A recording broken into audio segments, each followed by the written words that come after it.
A paz do nosso Senhor Jesus Cristo. Eu sou Veridiana Costa. Estamos aqui hoje para mais um dia de leitura. Senhor Deus e Pai, glorificado e exaltado és o teu santo nome. Muito obrigada, Pai, por mais um dia de vida. Agradeço por sua bênção e por sua proteção. Muito obrigada, Senhor, pelos teus livramentos, Pai. Por favor, nos abençoe nesta leitura. Que cada palavra sua, Senhor, seja ensinamento em nossas mentes e em nossos corações, nos inspire e nos direcione sempre a Ti, em nome de Jesus.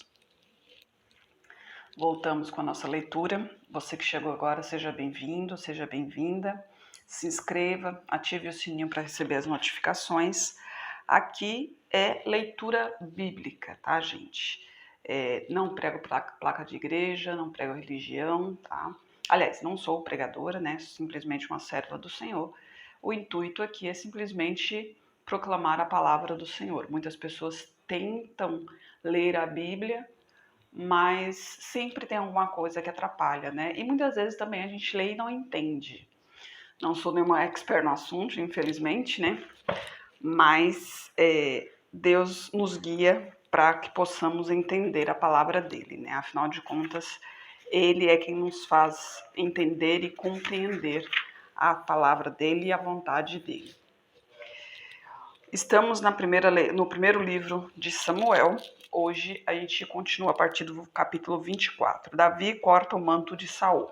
Lembrando que aqui a gente já está na perseguição de Saul a Davi, né? Porque Saul, ele foi rei, mas como ele não obedeceu a palavra do Senhor, ele foi ungido pelo Senhor para ser rei em Israel, mas ele não obedeceu a palavra do Senhor. Então, o que aconteceu? Deus se afastou dele, porque ele não seguiu os caminhos do Senhor. E um espírito mau esteve em Saul, né? E a partir daí, ele conheceu a Davi através de sua harpa, porque Davi, quando tocava a harpa, tocava nele, esse demônio que ficava nele se acalmava. E Saul se afeiçoou a Davi, mas Deus ungiu a Davi como rei, né? Porque Davi era um rapaz moço, jovem, não tinha corpo atlético, né? Não tinha aparência de guerreiro, né? Pelo contrário, ele era pastor de ovelhas e Deus o ungiu como rei. Ele, um rapaz corajoso, aliás, corajoso não, cheio de fé, aliás, né? Porque o que incentivou Davi a fazer tudo o que ele fazia era o amor dele por Deus, né? A fé dele em Deus. Então, ele derrotou Golias, que era o gigante, porque o gigante dos filisteus, ele blasfemava contra o Senhor de Israel. E ninguém tinha coragem de enfrentá-lo. E Davi foi com uma funda como se fosse um estilingue, de uma maneira diferente, né? Era o estilingue da época, vamos dizer assim. E não sei nem se a juventude de hoje sabe o que é estilingue, tá, gente? Só pra deixar um pouco mais claro que estilingue é um brinquedinho que a gente usava com pedras, né? Que era para tirar a pedra. Procura aí no Google que você vai ver a imagem dele como é feito. E então ele, com apenas uma pedra, ele conseguiu derrotar Golias, né? E assim ele se aproximou cada vez mais de Saul. Mas quando Saul percebeu que ele realmente era um ungido do Senhor, que ele, em todas as guerras que ele ia, ele vencia, porque Deus estava com ele. Então ele começou a ter inveja de Davi, né? Inclusive, ele incentivou a Davi a casar-se com sua filha, e sendo que o dote seria a matança dos filisteus, né? De alguns filisteus. Se eu não me engano, ele pediu 100 e, no caso, Davi matou 200 filisteus naquele dia.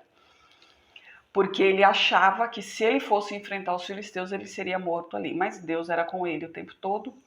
E com isso, o Saul, quando estava endemoniado ali, ele tentava matar a Davi. Até que chegou um momento que Davi viu que realmente não tinha jeito, que Saul tentara matá-lo, né, a qualquer custo. Então, Davi fugiu. E Jonatas, o filho de Saul, era muito próximo de Davi, né? Os dois se amavam muito.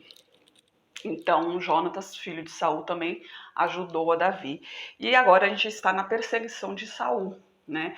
que Saul estava perseguindo a Davi a todo custo, né, querendo de todas as maneiras matar a Davi. Então, aqui no capítulo 24, a gente vê que Davi corta o manto de Saul. Lembrando que a palavra de Deus diz, ai daquele que mexer com o meu ungido. Então, Davi teve muitas oportunidades para matar Saul. Mas por que ele não matava Saul? Primeiro que ele via que era o demônio que estava incitando a Saul matar a Davi, né? Era o demônio que estava incitando ele a ir.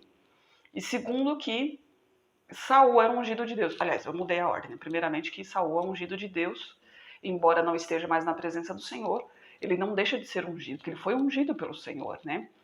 Então, Saul, a qualquer momento que ele realmente se reconhecesse ele como servo do Senhor, provavelmente Deus o perdoaria. Mas Saul sempre quis seguir o próprio caminho.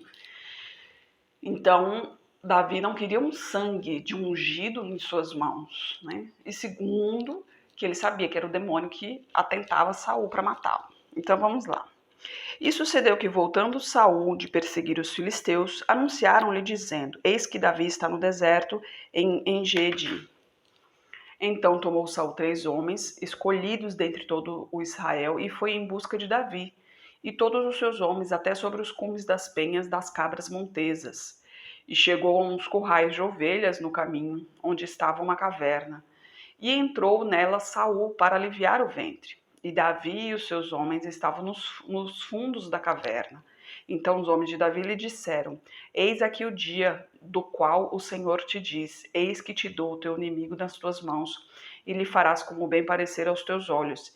E levantou-se Davi mansamente, cortou a orla do manto de Saul. Sucedeu, porém, que depois o coração doeu a Davi por ter cortado a orla do manto de Saul.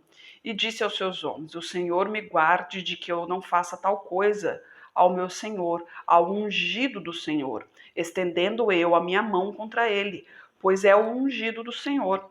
E com estas palavras, Davi conteve os seus homens e não lhes permitiu que se levantassem contra Saul.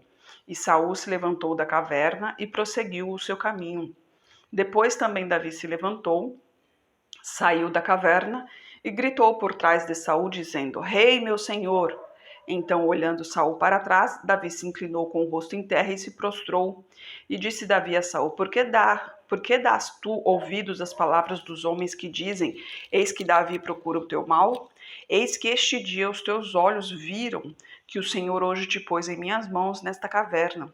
E alguns disseram que te matasse, porém minha mão te poupou, porque disse: Não estenderei a minha mão contra o meu Senhor, pois é o ungido do Senhor. Olha, pois, meu pai, vê aqui a orla do teu manto na minha mão, porque cortando eu a orla do teu manto, não te matei. Entende e vê que não há na minha mão nem mal, nem rebeldia alguma, e que não pequei contra ti, porém tu andas à caça da minha vida para me atirares. Julgue o Senhor entre mim e ti, e vingue-me o Senhor de ti, porém a minha mão não será contra ti. Como diz o provérbio dos antigos, dos ímpios procede a impiedade, porém a minha mão não será contra ti. Atrás de quem saiu o rei de Israel? A quem estás perseguindo? A um cão morto? A uma pulga? O Senhor, porém, será o juiz, e julgará entre mim e ti, e verá e advogará a minha causa, e me defenderá da tua mão. E sucedeu que, acabando Davi de falar a Saul todas estas palavras, disse Saul: É esta a tua voz, meu filho Davi? Então Saul levantou a sua voz e chorou, e disse a Davi: Mais justo és do que eu, pois tu me recompensaste com o bem, e eu te recompensei com o mal.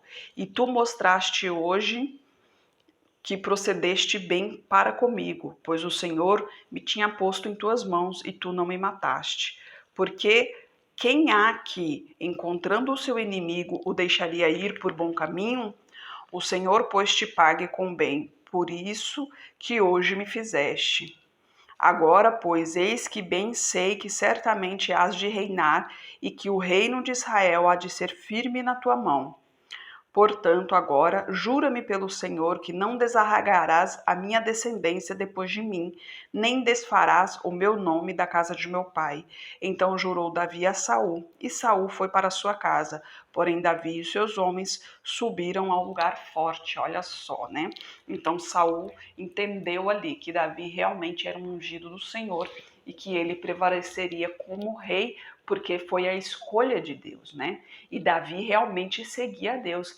E ali Saul teve a certeza de que realmente Davi não queria fazer mal a ele, né? E a morte de Samuel, lembrando que Samuel é o profeta do Senhor. No capítulo 25. E faleceu Samuel, e todo Israel se ajuntou, o prantearam e o sepultaram na sua casa em Ramá. E Davi se levantou e desceu ao deserto de Parã. E havia um homem em Maom que tinha as suas possessões no Carmelo. Era este homem muito poderoso e tinha 3.000 ovelhas e 1.000 cabras, e estava tosqueando as suas ovelhas no Carmelo.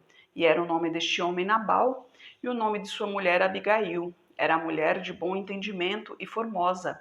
Porém, o homem era duro e maligno nas obras, e era da casa de Calebe. E ouviu Davi no deserto que Nabal tosqueava suas ovelhas.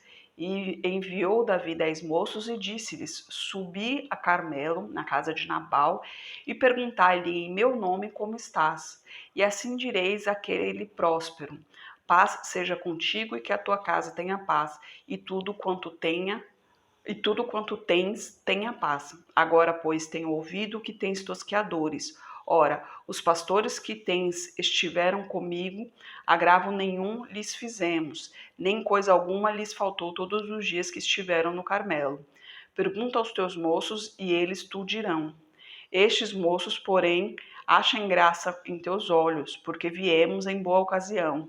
Dá, pois, aos teus servos e a Davi teu filho o que achares à mão. Chegando, pois, os moços de Davi, e falando a Nabal todas aquelas palavras em nome de Davi, se calaram. E Nabal respondeu aos criadores de Davi e disse: Quem é Davi e quem é o filho de Jessé? Muitos servos há hoje que fogem do seu senhor.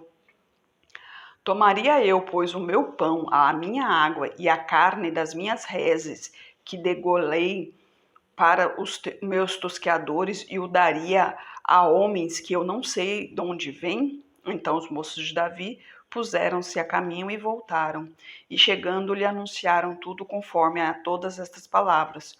Por isso Davi disse aos seus homens: Cada um tome a sua espada, e cada um tomou a sua espada, e tomou também Davi a sua. E subiram atrás de Davi uns 400 homens, e 200 ficaram com a bagagem. Porém, um dentre os moços o anunciou a Abigail, mulher de Nabal, dizendo: Eis que Davi enviou mensageiros desde o deserto para saudar o nosso amo, porém ele os destratou. Todavia, aqueles homens têm-nos sido muito bons e nunca fomos agravados por ele, e nada nos faltou em todos os dias que conversávamos com eles quando estavam no campo. De muro em redor nos serviram, assim de dia como de noite, todos os dias que andamos com eles apacentando as ovelhas. Considera, pois, agora e vê o que hás de fazer, porque o mal já está de todo determinado contra o nosso amo e contra toda a sua casa. E ele é um tal filho de Belial, que não há quem lhe possa falar. Então Abigail se apressou e tomou 200 pães, 2 odres de vinho, 5 ovelhas guisadas, 5 medidas de trigo tostado, 100 cachos de passas e 200 pastas de figos passados, e os pôs sobre jumentos. E disse aos seus moços: Ide adiante de mim, eis que vos seguirei de perto, o que, porém, não declarou ao seu marido Nabal. E sucedeu que, andando ela montada num jumento, desceu pelo encoberto do monte, e eis que Davi e os seus homens lhe vinham ao encontro, e ela encontrou-se com eles. E disse Davi: Na verdade, em vão tenho guardado tudo quanto este tem no deserto, e nada lhe faltou de tudo quanto tem, mas ele me pagou mal por bem. Assim faça Deus aos inimigos de Davi e outro tanto, se eu deixar até amanhã de tudo o que tem, até mesmo um menino. Vendo, pois, Abigail a Davi, apressou-se, desceu do jumento e prostrou-se sobre o seu rosto diante de Davi e se inclinou à terra. e lançou-se a seus pés e disse: Ah, Senhor meu, minha seja a transgressão, deixa, pois, falar a tua serva aos teus ouvidos e ouve as palavras da tua serva. Meu Senhor, agora não faça este homem de Belial, a saber, Nabal, impressão no seu coração, porque tal é ele, qual é o seu nome. Nabal é o seu nome, e a loucura está com ele.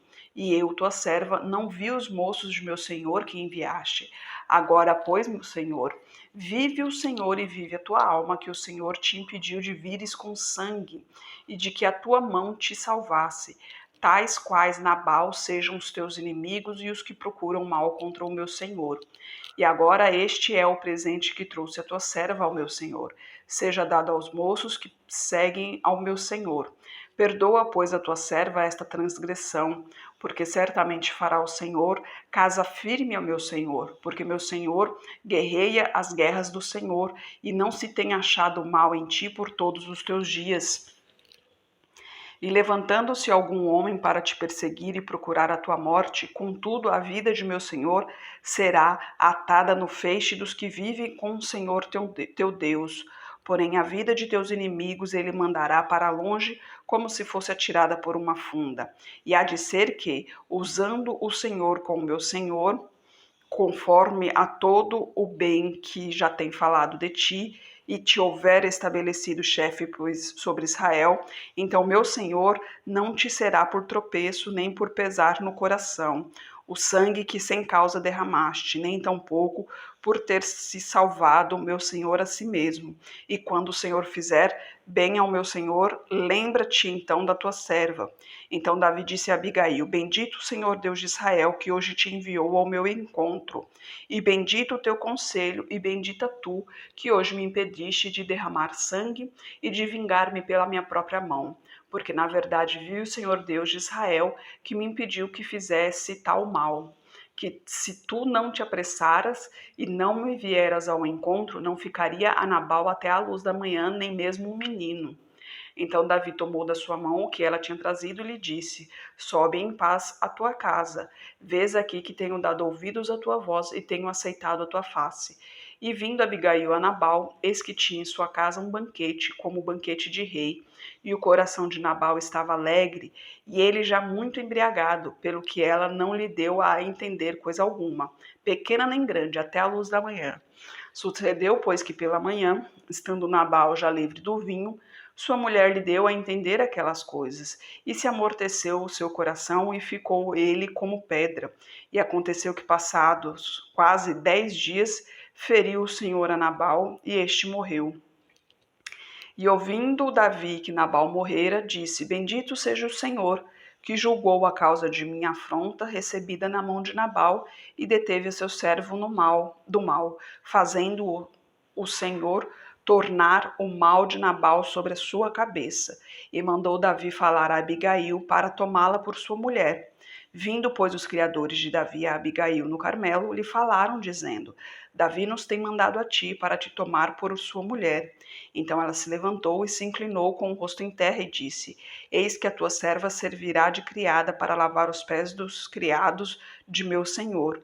E Abigail se apressou, se levantou e montou num jumento com as suas 5 moças que seguiam as suas pisadas. E ela seguiu os mensageiros de Davi e foi sua mulher. Também tomou Davi a Ainoã de Jezreel, e ambas foram suas mulheres, porque Saul tinha dado sua filha Mical, mulher de Davi, o Palti, filho de Laís, o qual era de Galim. Naquela época, não existia poligamia, né? Homens poderiam casar com várias mulheres, né? Poderiam ter várias mulheres. Logicamente, casamento, né? Não era, as mulheres eram somente do rei ali, não tinha, não era de ficar com um, com o outro, né? Depois vieram as leis ali e aí sim as leis diziam que o homem poderia ficar somente com uma mulher, mas naquela época ainda tinha a possibilidade de ter uma segunda esposa quando, no caso, a primeira esposa fosse estéril, poderia se casar com uma nova mulher para que mantesse a sua descendência, né? Porque naquela época o que prevalecia, né, o que realmente era o primordial seria a a descendência, né? O homem tinha que deixar a sua semente, ou seja, tinha que deixar um filho. E se a mulher fosse estéril, então ele teria que ter outra mulher para que gerasse o seu filho e a sua descendência continuasse, porque a descendência sempre era contada pelo lado masculino, não pelo lado feminino, né? E então, por isso que Davi tinha várias mulheres e no caso ali pegou a Jezreel, porque Jezreel pegou a Abigail, porque Abigail iria ficar sozinha. Mas olha só, a palavra de Deus diz que a mulher sábia, ela edifica o seu lar.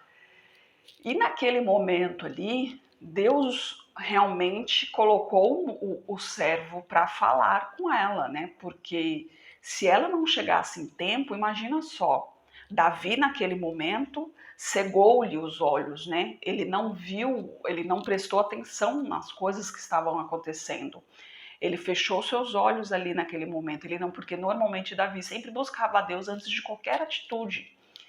E nesse dia não, né? Quando ele foi maltratado por Nabal, ele não perguntou a Deus se ele deveria destruir a Nabal, o que ele deveria fazer, ele simplesmente foi. Mas Deus, como sempre, tão maravilhoso, usou do servo para avisar Abigail e Abigail chegar até Davi e impedisse que isso tudo acontecesse. Porque imagina só como Davi ficaria se ele destruísse tudo ali. Porque ele não iria destruir somente, ele não iria matar somente Nabal, ele iria matar todos da família. Ele ia matar tudo que pertencesse a Nabal, né? Porque naquela época era assim, quando iam para matar alguém, era a família toda ou a cidade toda, né? Destruíam tudo.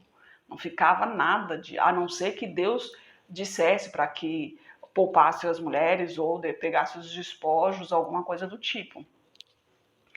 Mas Deus usou de benevolência ali e fez o caminho todinho ali para proteger tanto a Abigail, né, com sua casa ali, quanto a Davi também, né? Porque Davi não poderia ficar com sangue inocente nas mãos, porque Nabal realmente era um filho de Belial, Nabal não servia ao Senhor, ele tinha um coração duro, mas Abigail não, Abigail, ela se prostrava ao Senhor, ela acreditava no Senhor. Então Deus usou ali a proteção para ambos, né? E assim Davi tomou Abigail por sua mulher, mas Deus fez com que Nabal pagasse pelo que fez, né? Ele destratou o ungido do Senhor ali, né? Então, a palavra de Deus diz, ai daquele que mexer com o ungido meu, então foi o que aconteceu ali, né? Deus, como sempre, é maravilhoso, Deus protege os seus. E as brigas, né, as turbulências que a gente passa, muitas vezes a gente acha que são coisas aqui do dia a dia, porque a palavra de Deus diz que abaixo dos céus há tempo para tudo, né? E a gente passa por tribulações. Jesus Cristo mesmo nos falou isso, né? No mundo tereis aflições, mas tem de bom ânimo, pois eu venci o mundo. E Jesus estava dizendo o que referente a isso? Que todo mundo passará por algum tipo de tribulação, né? E nós temos que permanecer firme no Senhor, porque muitas vezes essas tribulações a gente acostumar não, que né, a gente não consegue se acostumar a ver com tantas barbaridades acontecendo pelo mundo, mas com tantas coisas que acontecem, a gente sabe que é difícil viver nesse mundo aqui, né? Que a gente tem que batalhar todos os dias para conseguir sobreviver. Mas tem muitas tribulações que a gente passa que não são lutas nossas, né? Tem muitas lutas que não são nossas. E a gente tem que aprender a sempre entregar nas mãos do Senhor exatamente para isso, para a gente poder diferenciar a luta terrena e a luta espiritual. Porque a luta espiritual nós não temos capacidade de lutar. Nós não temos força, não temos sabedoria, não temos inteligência, não temos fé o suficiente para lutar o mundo espiritual. Nós não temos a força do espírito, porque nós somos carnais. Então, mesmo que a gente viva em verdade em espírito para Deus, mas nós somos carnais. Então, nós não temos como lutar contra os espíritos ruins, né? Contra os demônios. Então, e o demônio ele faz como? Ele procura coisas que realmente te afetam, e é ali onde ele toca, para te afetar realmente, para te tirar da presença do Senhor. Então nós temos que aprender a entregar tudo nas mãos do Senhor para saber distinguir a luta terrena da luta espiritual, porque a luta terrena nós lutamos com Deus em nossa direção, mas a luta espiritual precisa da nossa fé, obviamente, mas é Deus quem luta por nós, porque nós não conseguimos essa luta, né? Nós não temos forças para vencer o mal, mas Deus tem, que para ele nada é impossível. Então entenda e compreenda. Entregue-se nas mãos do Senhor, deixa tudo nas mãos dele, porque ele nos guia, ele nos protege e as lutas, muitas das lutas que vivemos, não são nossas essas lutas, né? Essas lutas vêm em nossa direção porque somos servos do Senhor, porque somos filhos do Senhor. E como filhos do Senhor, nós somos perseguidos. Então, essas perseguições, quem luta é Deus, não nós, né? Então, pense bem como está a sua vida, pense bem em tudo que você está passando, olhe à sua volta, vê se realmente o que está acontecendo é terreno ou é espiritual. E ambos temos que entregar nas mãos do Senhor, porque o terreno, ele dará forças e sabedoria para nós para vencermos essa luta terrena. E o espiritual, Deus lutará por nós e vencerá por nós. Senhor Deus e Pai, glorificado e exaltado és o teu santo nome. Muito obrigada, Pai, por tua palavra, por tua mensagem, Senhor. Eu peço a ti por essa pessoa que está orando comigo, Pai. Manifeste o teu poder na vida dela, Senhor. Toque em sua saúde, toque em suas finanças, toque em seu psicológico, Pai. Toque em sua mente, Senhor, em seu raciocínio, toque em seu coração, em seus sentimentos, em nome de Jesus, Pai. Purifique-a de tudo que não lhe pertence, Senhor. Que caia por terra toda enfermidade, todos os demônios que ficam em volta dela, Senhor, querendo derrubá-la, querendo tirá-la de tua presença, Pai, em nome de Jesus, Senhor. Peço a ti por toda a minha parentela, por toda a parentela de meu esposo. Derrama a tua unção sobre cada um deles, Pai. Manifeste o teu poder na vida de cada um e traga todos para o seu caminho. Peço a ti pelos teus filhos, Pai, por favor, nos capacite cada vez mais para proclamarmos o teu evangelho, Senhor.